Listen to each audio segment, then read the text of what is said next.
The woman at his gate held one lead rope, and behind her grazed a fortune. The rope was old. That's what I noticed first, before I noticed her, before I counted the horses, before I took in the blood behind her ear or the particular way she was standing or the roan at the far end of the lead line who was going to make me stop thinking about anything else for the next 4 days. The lead rope she was holding was old and badly spliced near the snap, and she was gripping it one hand close to the clip, ready to compensate if the knot let go. That told me more about her than an hour of talking would have.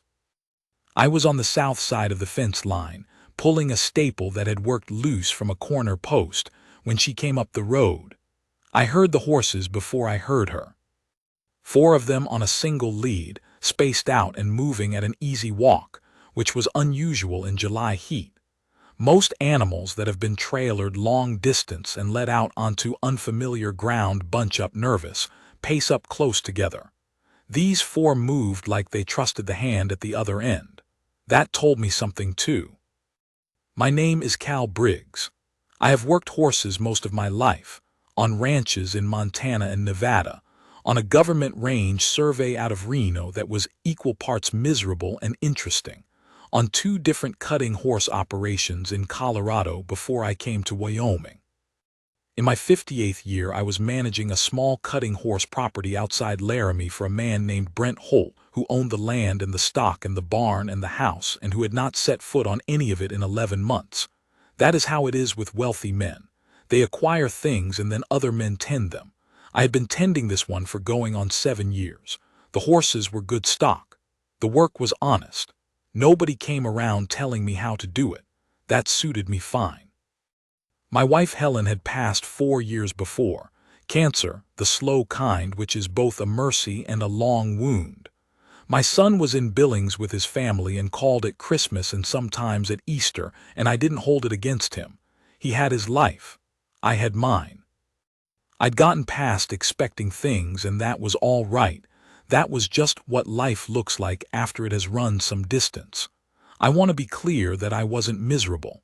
I was just alone, in the way that becomes your ordinary weather after enough years of it. So when the woman came up the road holding that spliced rope with 4 horses strung behind her, I didn't look at her the way a younger man might. I looked at the horses. 3/4 horses, good bone and good depth through the chest, well-kept coats despite the heat. The lead horse was a sorrel, steady, experienced, probably 12 years old. Then 2 bays I took for offspring of related stock, both young, maybe 3 and 4. And then, behind all 3 of them, the one that made me set down my staple puller and straighten up. The roan.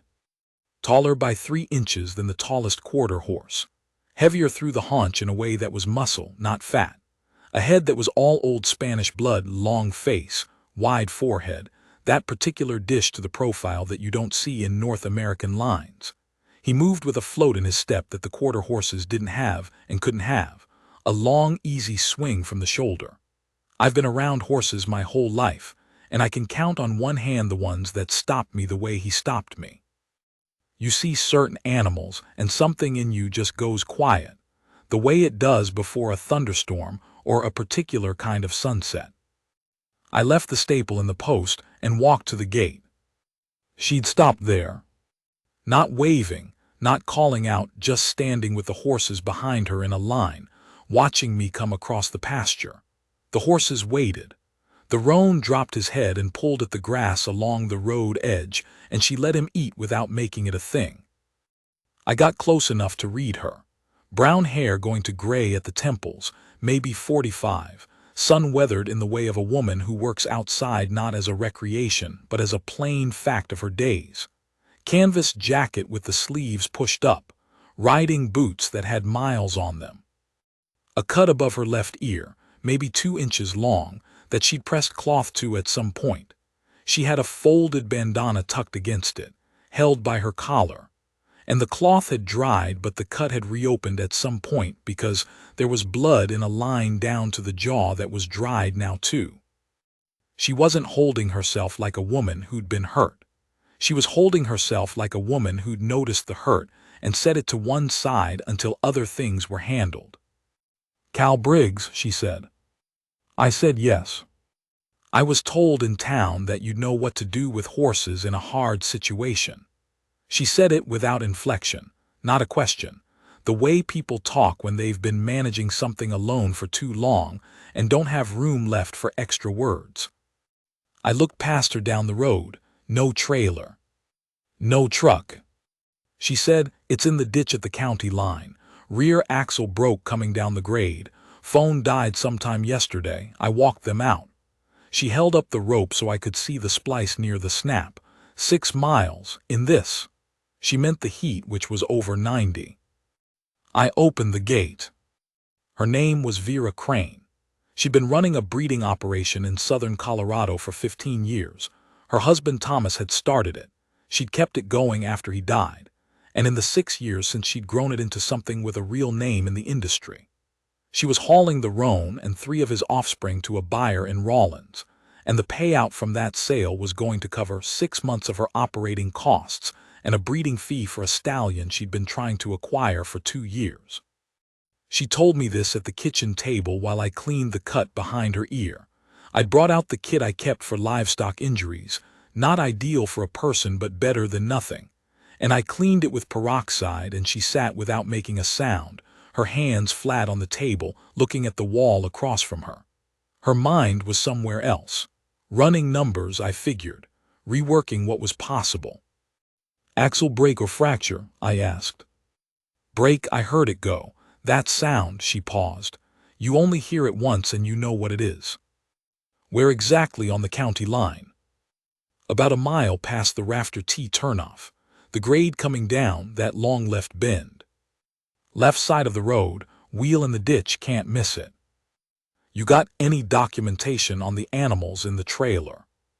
She touched her jacket pocket. Right here, never leave the truck without it. Smart. Thomas's rule, she said. We were stopped once early on and didn't have the health papers on us, and it cost us 3 hours and a significant amount of patience. After that, always. She had a dry delivery. Not humorous exactly, just factual in a way that sometimes landed like humor. I taped the cut with what I had. It needed stitches properly, but it would close well enough with pressure and time, and she wasn't going to drive to a clinic tonight, and she wasn't going to do anything except manage the situation in front of her, which I respected. I went to call Denny Burke, who ran the only shop in Laramie worth trusting for trailer work. He said he could get out to the county line by morning, have it in his lot by noon. Part would be 2 or 3 days depending on stock. 2 or 3, I said. It's a specific axle on an older model, Denny said. I'll call Casper first thing. I went back to the kitchen and told her. She was quiet. I could see the math running behind her eyes. The sale, she said. The buyer has a window. He's coming through Rawlins Saturday. It's Wednesday. He won't hold. He's got 2 other sellers he's looking at. I'm the one with the roan, which is why I'm first, but if I can't deliver, she stopped, reorganized. He's a businesslike man. He'll go to the next option. That's not unfair of him. I thought about that. I said, what's he worth, the roan? She told me. I didn't react outwardly, but I want to say that the number she said was more than I'd made in 3 years of managing Holt's property, and Holt paid fair. I said, who's the buyer? Marcus Tidwell out of Cheyenne. I knew the name. Anyone in the horse business in Wyoming knew the name. Tidwell had the 3rd largest cutting horse operation in the state and a breeding program that had won at the national level twice. He'd bought a stallion 4 years back from a breeder in Oregon for a number that had gotten around the industry. A serious man with serious money and a serious eye, not the kind who wasted any of the 3. I said, I can haul them to Rawlins Friday morning. Holt has a 3-horse slant, good rig, well maintained. The roan would ride without trouble. I've made the Rawlins run enough times to know the road cold. She looked at me. Not suspiciously. Just looking. The way you look at an offer you weren't expecting when you've learned to understand the shape of what's behind what people say. "Why would you do that?" she said. It was a real question. She wasn't being difficult or testing me. She was a woman who'd managed alone for 6 years, who'd had to sort out what was offered freely from what came with a weight she'd have to carry later, and she'd learned to ask before she assumed. I said, "Because you've got good animals and a legitimate sale and an axle that gave out, and it would be a shame for the deal to die over a piece of steel. You walked 6 miles today. You've done what a person can do. The rest is just logistics, and I can help with logistics." She held my look for a moment. Then she nodded once, and that was that. I showed her to the spare room. She thanked me and didn't linger, and I heard the door close, and then it was quiet in the house the way it gets quiet when there's another person in it. A different kind of quiet than empty, which I hadn't realized until just then. I gave her the spare room. Helen's room, the one I'd fixed up after she passed, made it a guest room because I didn't like leaving it empty but couldn't sleep in it myself. Not yet. I gave Vera Helen's old flannel robe that still hung on the door, and she took it without any of the awkwardness that people sometimes put into using a dead woman's things, which I respected. It wasn't carelessness. It was just practicality and a sense that things were meant to be used. I stayed up until midnight doing what needed doing, extra water in the stalls, a check on the roan's right foreleg where she told me he'd taken a knock coming sideways out of the trailer door, making sure all 4 animals were eating and settled.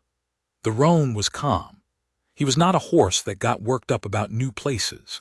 He had the settled quality of an animal that has been well handled from the beginning and knows the world isn't out to get him.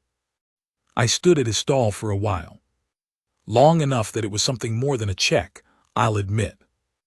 In the morning, she was already in the barn when I got there. She'd been there a while. I could tell by the work done. 2 of the stalls freshened, the roan's water refilled, the sorrel's front left picked out. He'd gotten a stone in it somewhere, and she'd found it without me saying anything. She was putting fresh straw down in the 3rd stall, and she moved around the horses with the ease of someone who has spent so many years around large animals that the physical language of it has become unconscious. She didn't look at them to navigate around them. She felt where they were. I brought coffee. She wrapped both hands around the cup and leaned back against the stall rail, and we looked at the roan for a while without speaking. The morning was cool still, and there were swallows working the high corners of the barn, and outside I could hear the cutting horses starting to move near the water tank. "How long have you been on this place?" she asked. 7 years. Before that, I told her. Montana first, 2 ranches, then the Nevada stint, then the range survey, then 2 operations in Colorado. She listened without interrupting, which was its own form of respect. "You ever run your own?" she asked. "Came close once. Had a partnership on 20 acres outside Dillon. Partner had different ideas about how to run it." I paused. "I bought him out instead of letting it fall apart, then couldn't afford to keep it going alone. I'd sold it at a loss, which I didn't say, because the loss wasn't the point. Came up here after that." She nodded, no sympathy, just taking it in. "The roan," I said. "You want to tell me about his line?" She did. She told me for a good 20 minutes, standing there with her coffee, and I'll say that I have talked horses with a lot of people over the years, and the difference between someone who knows horses and someone who understands them is not always obvious, but it is always real. Vera Crane understood them. She traced the roan's line back 4 generations without hesitating, knew what had been bred for at each step, and what had come through, and what had been lost, knew the specific qualities that the Spanish colonial blood contributed, and what it cost you in terms of trainability, and what it gave you back in terms of stamina and movement. Her husband Thomas had found the stallion that started the line in a village in New Mexico, she said. A man there had kept a small herd of old-type horses that traced back to stock left by the conquistadors. Most people who saw them didn't know what they were looking at. Thomas did. "He paid more than we had," she said. "Worth it," I said, looking at the roan. "That's what he said." There was something in how she said it. Not sad exactly, more like a fact she'd made peace with, the way you make peace with a thing that cost you but gave back more.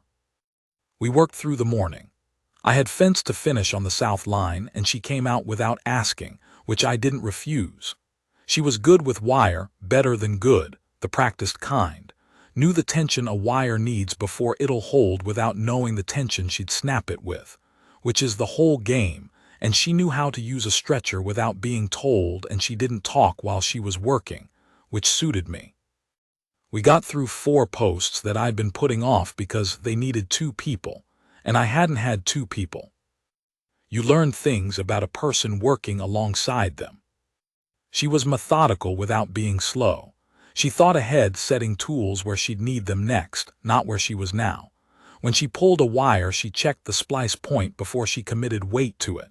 When she wasn't sure about something, she looked at it twice before she moved, which is different from hesitating. She wasted nothing. No motion, no material, no words. Around noon, when we'd broken for water in the shade of the barn, she said, "Tell me about Holt." I said, "Not much to tell. He's in Dallas. Bought this place as an investment in a tax situation. I run it." "He leave you alone?" "Mostly. He calls once a month. I send him numbers. He trusts the numbers." "Does he know what he has here?" I looked at her. She said, "The cutting horses, those 3 mares. That blood, there's a particular mare, the gray one, 3rd stall. I spent some time with her this morning." I said, "Dolly, she's out of a line from." "I know what she's out of," Vera said. "I know the line, that's what I mean." "He knows what they're worth on paper." "That's not what I asked." I thought about it honestly. "No," I said. "He doesn't. He'd know if you told him, but he doesn't know the way you know when you've spent time." She looked down the fence line going south. "That's a shame," she said. Then she picked up the wire stretcher and went back to work, and that was the end of that. We ate lunch standing at the kitchen counter, bread and the last of the cheese, and some cold beans from the night before. She ate without ceremony, the way people eat when food is fuel and they've got afternoon ahead.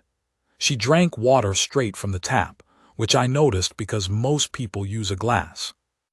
"What do you actually want?" she said while we were eating. I looked at her. "Out of this," she said. "Not right now, not for this week, for yourself." It was not a question I got asked. I thought about it. "I'd like to run my own operation again," I said. "Small, 20, 30 acres, the right horses." "What happened to the one in Dillon?" "Partner wanted to run it like a business. I wanted to run it like the thing itself." I paused. We were both right about what we wanted. We were just wrong to try to do both in the same place. She nodded. She understood that kind of wrong. "You'll do it again," she said, not encouraging, just stating. I said, "Probably." "You've got the skill and the patience and the money you've saved. You have saved money, running a place this size for 7 years." I said, "Yes." "Then you'll do it," she said, and she put the bread bag away and went back outside. In the afternoon, Garrett showed up, a man from the county road office, driving a white truck with a seal on the door. He had questions about the trailer in the ditch, and the question of liability if it sat past 48 hours. He was not unfriendly exactly, but he was the kind of official who talks at the person he's decided is in charge before checking whether that person is actually in charge. He was talking at me. Vera came out of the barn and stood about 10 feet away and listened. When he'd finished, I said, "That's Mrs. Crane's trailer. She can answer your questions better than I can." I looked at her. She stepped forward. She had the documentation already, the tow authorization, the registration, the insurance card, and she handled him clean and straight. No apology and no irritation. Just facts and paperwork and a short question back to him about the liability timeline that made clear she understood the regulation better than he did. He left satisfied. She watched the truck go, then looked at me. I said, "You had that."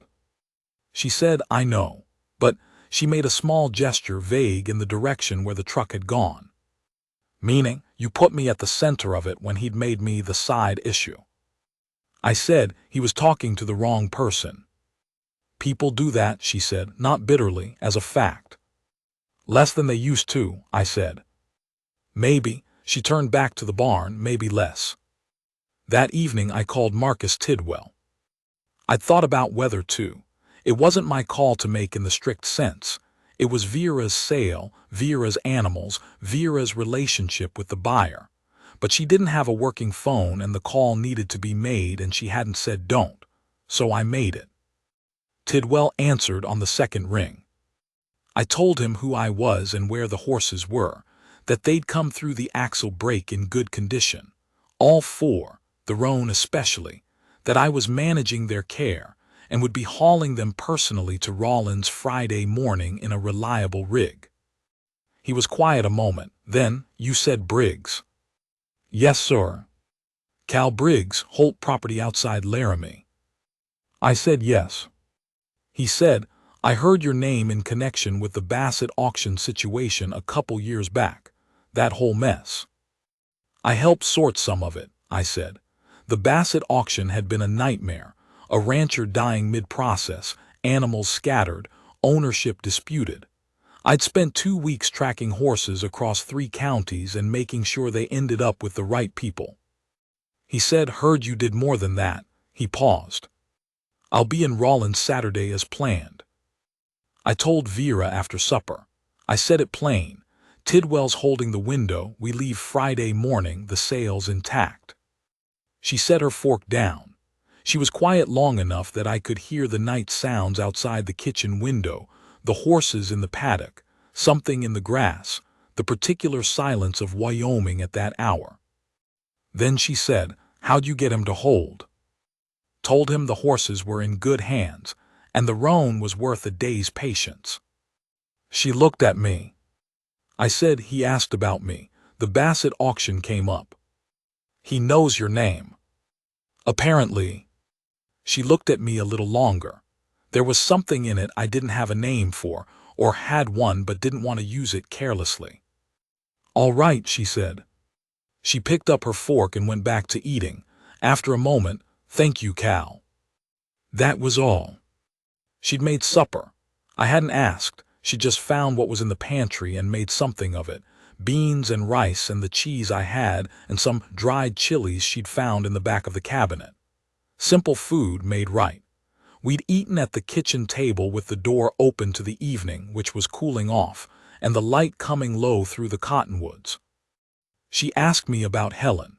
Directly, not sideways. She'd noticed the things in the house that were Helen's presence, the curtain pattern, and the way the pantry was arranged and a needle point on the wall in the hall, and she asked was there a woman here or had there been.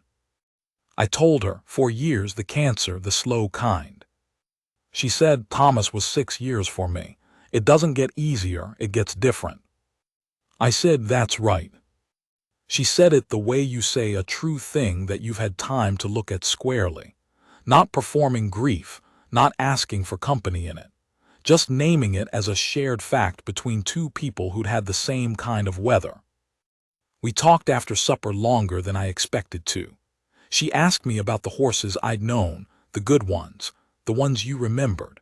I told her about a mare in Montana that could read cattle the way some horses read riders, like she was 2 moves ahead. About a stallion in Nevada that shouldn't have been what he was on paper but was, the way some animals exceed their breeding on pure heart. She told me about a horse she'd had before Thomas died, a mare she'd raised from a foal that had been so in tune with her that she'd sometimes thought the animal understood words. Not tricks, she said. Not trained responses, actually understood. She paused. I know how that sounds. I said, I don't think it sounds crazy. She looked at me, then she said, no, I suppose you wouldn't. Around 10 she went out to check the horses. I said I'd already been at 8. She said she'd go anyway. I didn't take it as a comment on my work. A woman with animals worth that kind of money checks them herself. That's just right. She came back, washed her hands at the sink, said good night without ceremony, and that was that. I sat on the porch for a while afterward. The stars were full out. In Wyoming, clear summer nights, you get a sky that can stop you if you're paying attention, and I was paying attention. I thought about Thomas Crane finding a stallion in a New Mexico village because he could see something in an animal that most people couldn't. I thought about Vera walking 6 miles in July heat with 4 horses because she wasn't going to leave them and she wasn't going to quit. I thought about the roan standing in my barn.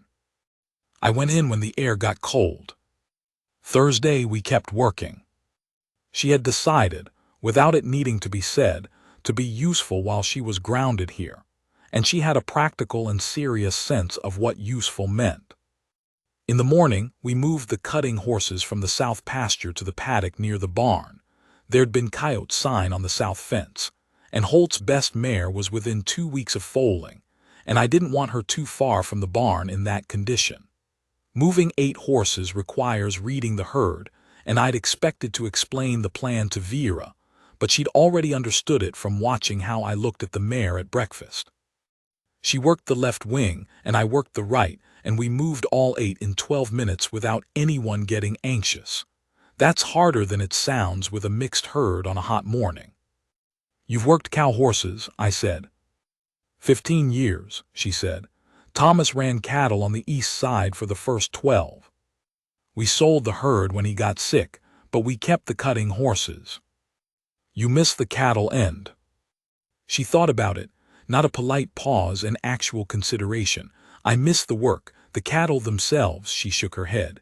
"They were functional animals. We got along fine, but I didn't love them the way I loved the horses." A pause. "Thomas loved them, the cattle. He had names for all of them, which is not practical when you're running a commercial herd, but that was Thomas." I said, "What was he like?" I don't usually ask things like that, but she had opened the door with the story about the mare who understood words and the stallion he'd found in New Mexico, and it felt right. She thought for a moment. "Quiet," she said, "the way you are. He watched a lot and said less than he saw. He was wrong less often than most people because of it." A pause. "He was kind without being soft about it. That's rarer than it should be." I said, "It is." She looked at me, then she went back to the horses. In the afternoon, I drove into town for feed and stopped at Denny's shop to check on the trailer. The part was coming from Casper, Denny said. Wouldn't be in until Friday afternoon at the earliest. He'd have the trailer road-ready Friday evening if the part came in on time. I told Vera when I got back. She was at the fence on the north side of the property, repairing a section that had sagged. I hadn't asked her to. I hadn't pointed it out. She'd found it herself on a walk, apparently, and decided to fix it. I told her about the timeline. If the trailer was ready Friday evening and we left for Rawlins Friday morning, that didn't match. We'd be using Holt's rig or nothing. She nodded. She'd already done the arithmetic. "You called Holt." "I manage the property," I said. "The rig is here and it's in my charge. I'll tell him after." She looked at me with something flat and direct in it, not challenging, assessing. "You'd have to explain it to him. Holt is a sensible man when it comes to his assets. Using his trailer to facilitate a sale to Marcus Tidwell is the kind of thing that makes him look good in the right circles. He won't mind." She held my look for another beat. Then, all right. She drove a wire staple and went back to the fence. That evening, we sat on the porch after supper. The air had that quality it gets in Wyoming in July evenings, warm still at the surface, but with something underneath it that reminds you of altitude and October. The way the dry cold is always there just below the summer, like it's waiting. There was a moon coming up over the foothills, the kind that's still orange low on the horizon before it whitens out as it climbs. She had her coffee and I had mine, and we sat in the 2 chairs that had always been there, the ones Helen had picked out from a place in town, and I thought for half a second about that, but I let it go. The chairs were chairs. They were meant to be used. She said, "How do you stand it, the isolation?" I said, "It's not isolation if you like where you are." She thought about that. She thought before she responded to things, which was its own form of respect. I said, in the city I'm isolated. Out here I'm just alone, which is different. What's the difference? I thought about how to say it. Isolation is when you're surrounded by people and none of them see you. Alone is when you're in a place that knows you're there. She looked at the moon, a long pause.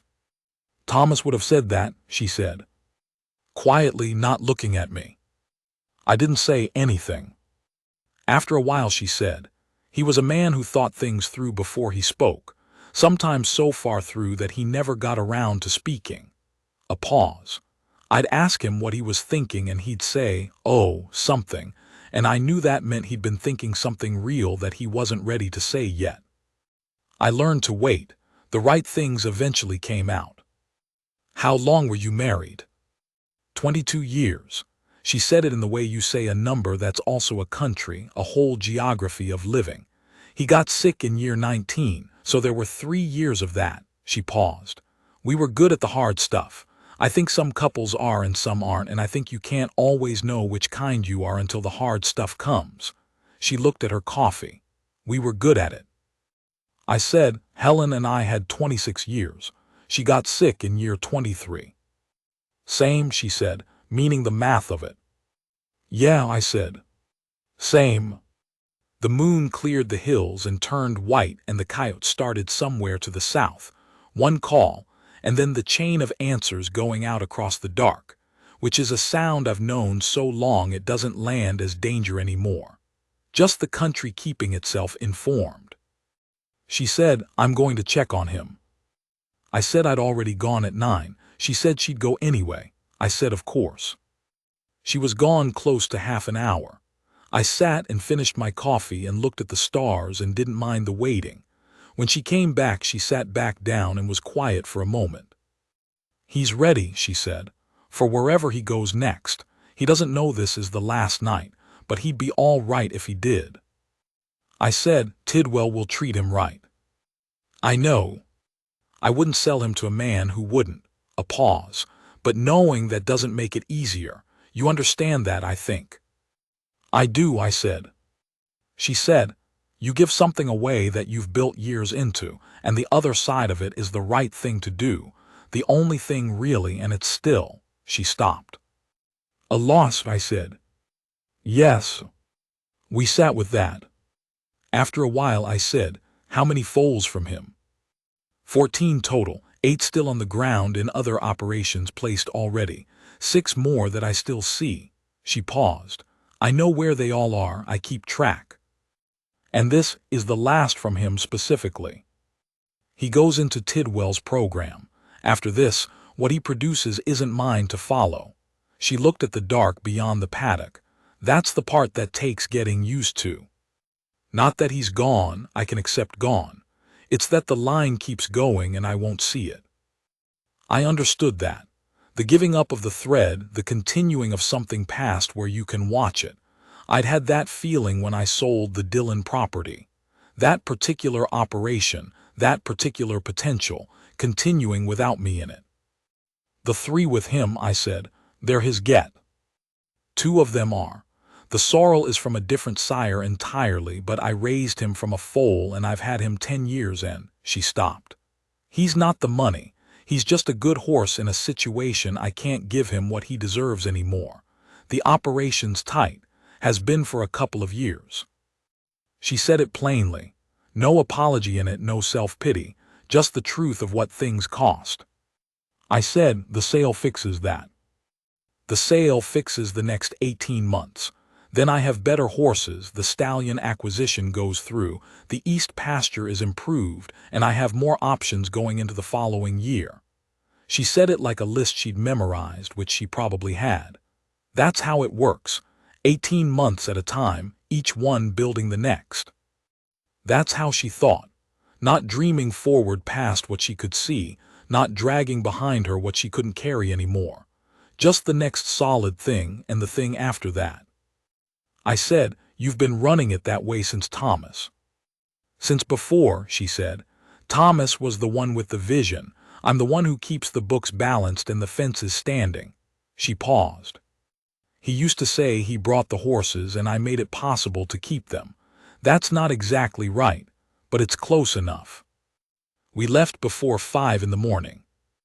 I hooked Holt's trailer at 4:15 and Vera was in the barn already with the horses prepped, lead ropes clipped, ready to load. She'd packed her bag the night before and set it by the barn door, and she loaded the trailer the way she'd done everything, purposeful, no wasted motion. The 3/4 horses first, the roan last. He walked in like it was his idea, stood square while she clipped him, didn't shuffle or fuss when I set the divider. We were on the road at 4:50. The drive to Rawlins is 3 hours on a clear morning. The sky was still dark for the first hour, the road straight and the land invisible on both sides, just the headlights and the sound of the horses shifting now and then in the trailer behind us. She had a thermos. She poured without asking, handed me a cup, poured her own. The coffee was strong and she'd made it right and she'd thought to bring it, which told me she'd thought about the morning before it happened. I said, "You prepared for a 3-hour drive." She said, "I've made long drives. You learn what matters." We were quiet. I don't usually like quiet in a vehicle. It can feel like a test, but with her it was just quiet. She was looking out at the land as the dark turned to gray, and then the gray started to show the hills. Around Elk Mountain, the sun came over. It came up the way it comes up in Wyoming in July, fast and flat and tremendous. The whole east going from gray to gold in about 10 minutes, and the hills turning color, and the sage lit up, and the road ahead of us running straight into all that light. She said, "God." "Just that?" I said, "Yeah." We didn't say anything else for a while. Around Douglas she slept. Her head went back against the headrest and her hands went still in her lap, and she was out inside of 2 minutes, which is how tired people sleep, fast and complete. I drove. The horses were settled. The roan had shifted once early on and she'd felt it even half asleep, put one hand on the dash the way you brace before a stop, but he'd settled and she'd gone back under. I had time to think, which I don't always welcome but did that morning. I thought about the fact that I had not talked that much to another person in longer than I could exactly account for. Not surface talk, weather, work, the price of feed, but real talk, about things that mattered, about horses and loss, and what you do with a place inside you that used to hold something and now doesn't. Vera Crane had done that without ceremony, without it being a thing, just as the natural output of two people with similar experience talking through the days. I thought about the roan and what it said about her, that she'd built that line over 15 years and was now selling the keystone of it because the operation needed the money, and that she wasn't angry about it or broken by it, just doing what had to be done. I thought about Thomas Crane seeing a horse in a New Mexico village and knowing what it was. She woke up around 20 miles out from Rawlins, looked out the window, got her bearings, looked at me.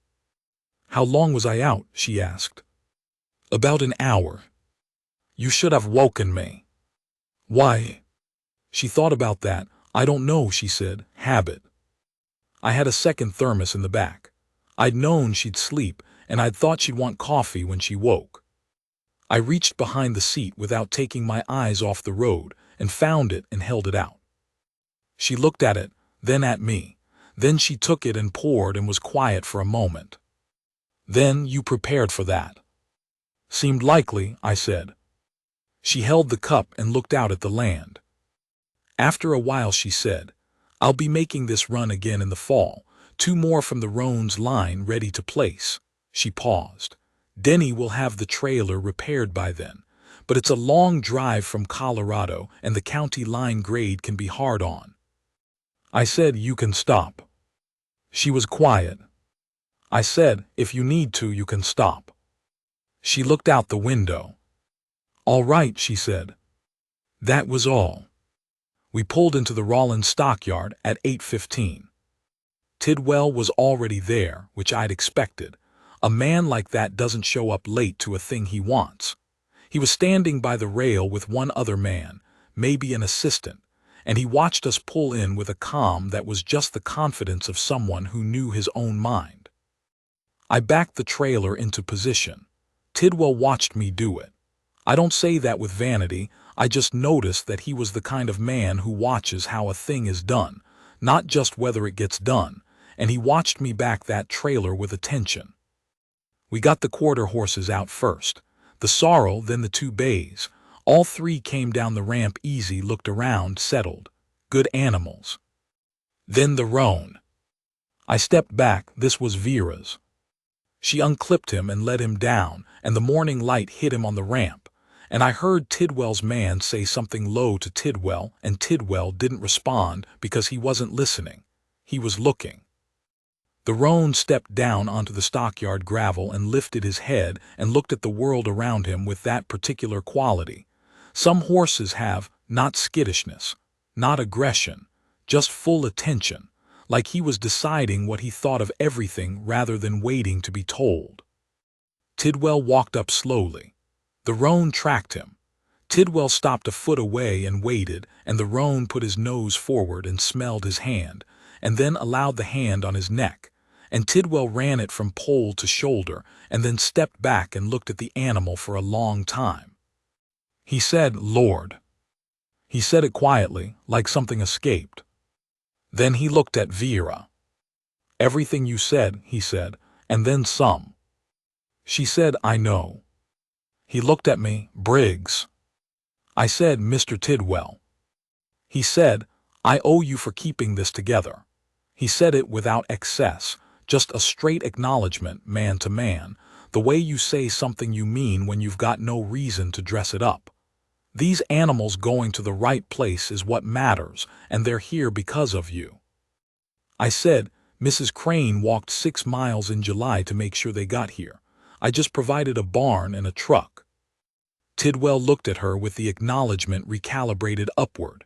Then he almost smiled, which I gathered was not a frequent thing.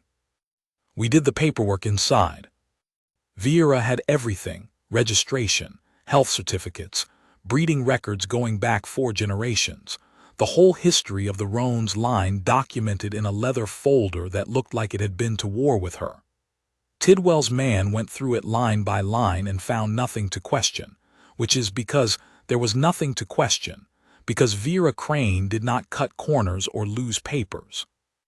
When it was done, and Tidwell had stepped outside to make a call, she stood at the window of the stockyard office with the folder under her arm, and the empty trailer visible through the glass, and the roan visible in the pen beyond that. I stood near the door. She said without turning, "Thomas would have liked you." I didn't say anything. She turned. Her face was composed, but there was something in it that was past the composure, a truth she was deciding to say. "He had a way of judging people," she said. "Not meanly, he just paid attention. He said you can tell a man's character by how he treats a situation he's got no obligation to treat, one where nobody would fault him for walking away." She looked at me steadily. "You didn't walk away," she said. I said, "It wasn't complicated." "It never is," she said, "for that kind of man." I held her look.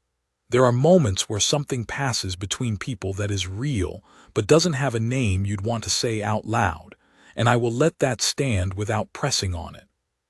She crossed the room and put her hand on my arm.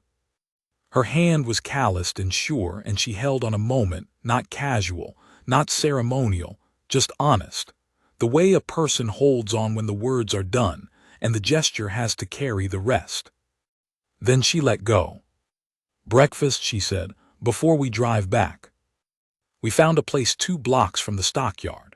Red counter stools and coffee that was bad in the honest way, scorched at the bottom of the pot, the way diner coffee gets when it's been on since 5, and eggs that were what they were. We sat in a window booth with the morning sun coming in low and warm, and she ordered without looking at the menu, which is what you do when you know what you want, and I did the same. The waitress was young and cheerful and called us both hun, which under other circumstances might have annoyed me, but that morning it didn't. She had plans for the operation, specific ones, not the dreaming kind. The stallion acquisition with part of the sale money, a Lusitano cross from a breeder in New Mexico that she'd been in correspondence with for 8 months, a bloodline that would complement what she had rather than duplicate it. The East pasture she was converting, she'd had a soil test done in the spring, knew exactly what the ground needed, had already priced the seed mix. 2 particular mares she was high on that she thought could anchor a new direction if the breeding worked out the way she expected. She talked about it the way you talk about things you've done the homework on and still believe in after the homework is done.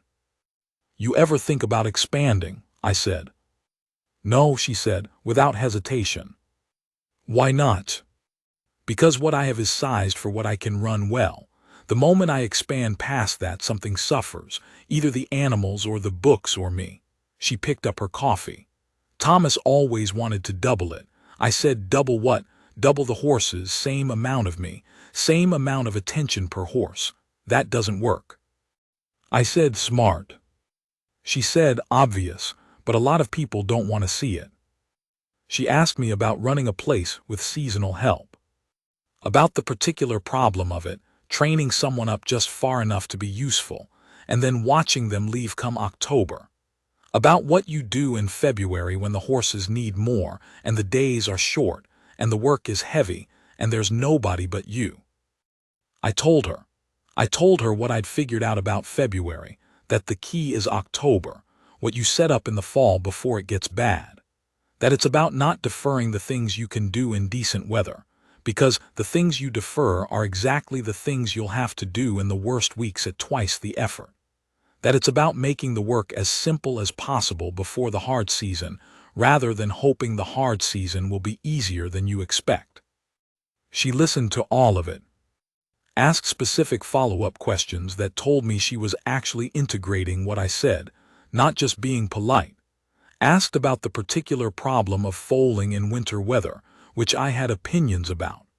Asked about keeping hay quality consistent when you can't always source from the same supplier. And she asked me the way she'd asked everything else, like the answers mattered, like she actually wanted to know what I'd worked out in 7 years of doing this. Like my experience was worth something. Like my judgment was something she trusted without needing to test it first. That is not a small thing. You don't know what it means until you've gone long enough without it. To have someone sit across from you and want to know what you know, treat your years as an asset rather than as the habits of a man getting old. To be asked, and have the asking be real. I've done work I was proud of with nobody watching. That's fine, that's most of the work there is, and you don't need an audience to do it right. But there's a different thing when someone looks at what you know, and what you've built and sees it clearly and values it for what it is. I hadn't had that in longer than I wanted to count. We were there an hour, probably more. On the drive back she slept again, sooner this time. The crash after the sale was done and the horses delivered, and the thing she'd been holding together with both hands for 4 days finally able to let go. She went out fast and deep, and I drove and let her sleep and didn't touch the radio. She woke up past Laramie, 20 minutes from the ranch. She looked out the window at the land going by, and then she looked at me and said, "Did I snore?" I said no. Good. We rode in silence the last few miles. At the gate she sat up straighter and I could see her shifting back into herself, the part of her that was already thinking about the drive back to Colorado and what came next. Her trailer was in the yard. Denny's boy had brought it out mid-afternoon, repaired and hitched ready. She walked around it before she did anything else, checked the connection, walked the perimeter, looked underneath at the new axle work, ran her hand along the frame, satisfied herself. Then she came back to where I was standing by the barn door. She loaded the 3/4 horses without ceremony. They walked in calm, because she'd kept them calm, because the whole time they'd been here she'd handled them steady and sure, and they knew her voice and her hands and they trusted her. Then she went in for her bag. She came out of the house with it over one shoulder and the leather folder under her arm, and she stopped in front of me in the yard with the evening light on her face, and the mountains behind her going purple the way they do at that hour. She put out her hand. I took it. Her grip was firm and dry and direct, and she held it a moment past business. Not long, not dramatic, just a moment, the way you hold on to something that has been solid. Thank you, Cal, she said. Safe drive, I said. She started to go, then stopped. She said, I've had help before, a lot of it these 6 years. People who helped because it was right or because they felt sorry for me or because they wanted something from the operation. She paused. You opened the gate. She said it straight. I said the gate was there. She looked at me a moment. Something moved across her face. All right, she said, fall. Fall, I said. She got in the truck and pulled out smooth and easy, the way you pull out when you know the weight you're carrying and you respect it. I watched the trailer go down the road and around the bend where the cottonwoods close in, and then it was gone. I went back to the south fence. The staple I'd started on 4 days ago was right where I'd left it, still loose in the post, the staple puller still leaning against the rail where I'd set it down when she first came up the road. I fitted the puller around the head and drew the old staple clean and tapped a new one in and drove it flush. It took about 30 seconds. I moved down the fence to the next loose one, which I'd spotted 2 days ago when we were working this stretch together, and the one after that, and the one after that. The fence ran straight south toward the foothills, and the light was going long and flat and golden across the pasture, the way summer light in Wyoming goes right before dark, everything showing its edges. The cutting horses were moving near the water tank, slow and settled, the way horses move when they know they're home. The roan was in Rollins. He was going to Cheyenne in a good man's trailer, going to a program that would use what he was. That was right. That was what he deserved. I worked the fence until it was too dark to see the wire clearly, and then I put the tools in the bucket and carried them back toward the barn. The stars were coming out, one at a time, and then all at once the way they do at elevation. The horses smelled the evening and moved slow in the paddock, and the last of the day's heat was leaving the ground. She'd be in Colorado before midnight if the drive was easy. She'd unhitch and check her animals and go inside and probably sit a minute at Thomas's table before she slept. In the fall, the roan's line would need moving again. She'd be back up that road. I'd open the gate. I went inside and made coffee and sat at the kitchen table with the door open to the night, and the coffee was good, and the dark outside was full of the country working its ordinary sounds, and it was enough. It was, to be honest, more than enough.